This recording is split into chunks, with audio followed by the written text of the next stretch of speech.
Oh, you're here. Good. I was hoping for company.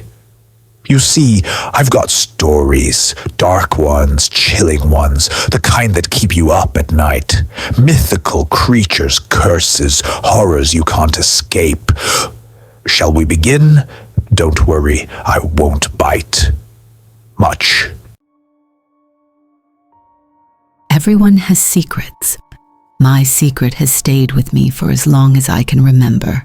At first, I thought it was normal until I realized that most people forget their dreams.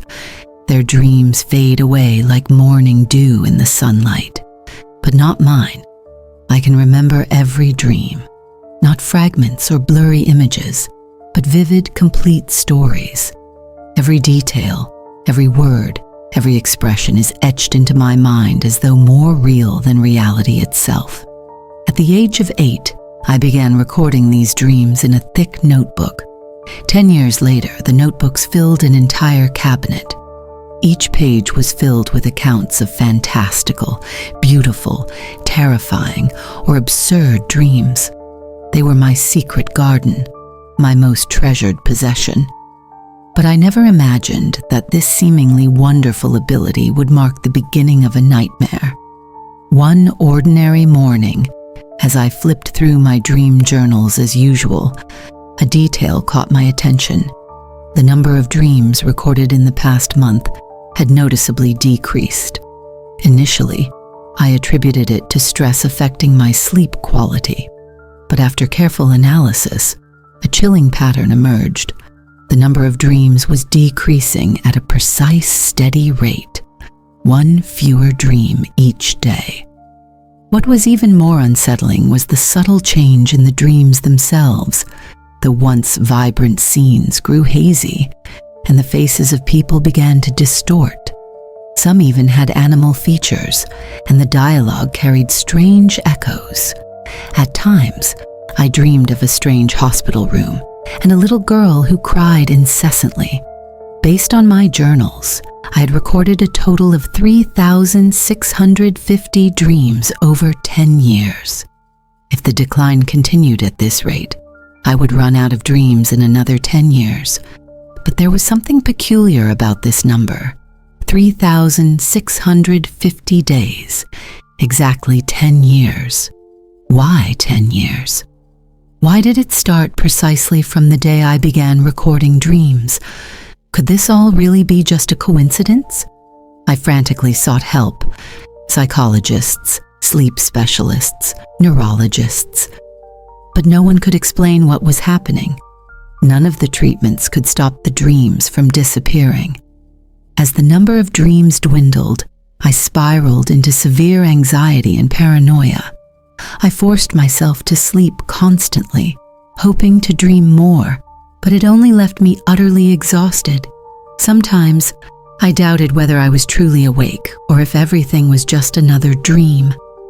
I became terrified of sleeping, knowing that each awakening meant losing another dream. Yet at other times, I yearned for sleep, for only in dreams could I experience the wonders of what felt like parallel worlds. I tried everything to prolong my dream time: sleeping pills, lucid dreaming techniques, even hypnosis. But nothing worked. The dreams continued to vanish, like water slipping through cupped hands. Worse still, the hospital room and the crying little girl began appearing in every dream. Her sobs grew clearer, as though calling out to me. Whenever I tried to approach her, the dream would abruptly end. Desperation drove me to comb through newspapers and records from a decade ago, hoping to find some clue. But my memories of that time were strangely foggy, as if obscured by a layer of frosted glass that I couldn't clear away. It felt as though something was guiding me. One day, I fell asleep at my desk, slumped over the computer. In the dream, I found myself in that familiar hospital room once more. The little girl was no longer crying. She sat calmly by the bed, watching me. This time, I finally saw her face clearly. It was me, 10 years ago. "You've finally come," she said with a gentle smile. "I've been waiting for you. Do you remember the car accident 10 years ago?" Her voice was warm, familiar. I nodded as fragmented memories pieced themselves together. It had been a rainy day, blinding headlights, the screech of brakes, and then darkness. I remembered no pain, no sensation, only the doctor's voice saying I might never wake up. "But you didn't give up," the little girl continued. "Your consciousness created this dream world so you could keep living. The disappearing dreams are your brain's way of healing itself. I am a part of your subconscious, created to protect you." "But I thought I had 10 more years," I murmured in confusion. The little girl gently shook her head. "That was your mind's way of shielding itself. From the moment you noticed the dreams fading, your brain had already begun preparing to wake up. What you thought was a month was actually compressed time. Your subconscious was helping you make your final preparations."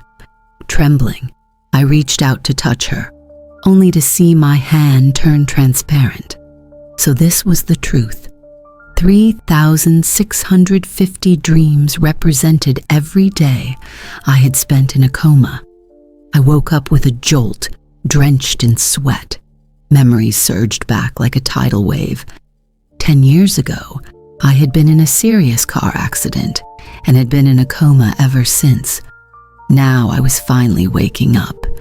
The sterile white hospital room came into focus as I slowly regained consciousness. The first sensations were the blinding white light and the sharp smell of disinfectant. I tried to speak, but my vocal cords had long since fallen silent. 10 years of coma had left my body severely weakened. Over the following months, I endured grueling rehabilitation. Learning to speak, stand, and walk again felt like reliving life from the beginning. But my mind was unusually clear. The memories of my dreams gave me strength, driving me to rise again and again. The doctors called me their most extraordinary case. My brain had remained remarkably active throughout the coma. Those continuous dreams, they speculated, might have been my brain's way of repairing itself.